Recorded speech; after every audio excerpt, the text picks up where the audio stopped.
In today's video, I'm going to teach you how to save articles without ads. By the end, you'll have a clean, readable copy of any web article, stripped of distractions, saved neatly in OneNote using the OneNote Web Clipper. First, open the article you want to keep. Navigate to the specific web page and give it a moment to fully load. This helps the Clipper recognize the main content accurately, especially on pages that add images or text a second or two after you arrive. Make sure you're on the exact page with the story or post you want, not just a home page or index, so the clip captures precisely what you need. Next, click the OneNote Web Clipper icon in your browser toolbar. When you click it, a small window opens on top of your page. This is your control panel for capturing content. If your toolbar is crowded, look for the extensions area and bring the Clipper into view so it's easy to reach whenever you're saving articles.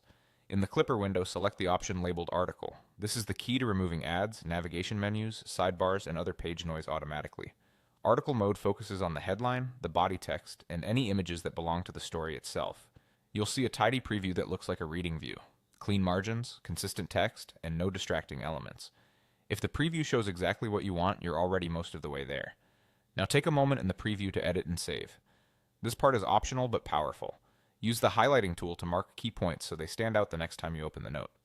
You can also adjust fonts to improve readability if you prefer larger text or a different style. Then choose where the article should live in your OneNote.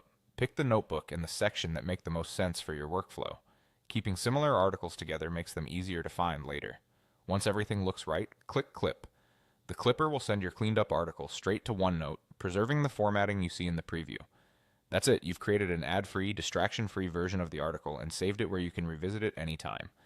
The next time you need to capture a long read, research, or a tutorial without clutter, just repeat these steps. Open the page, click the Clipper, choose Article, and then edit and save. Enjoy a calmer reading experience and a better organized knowledge base in OneNote.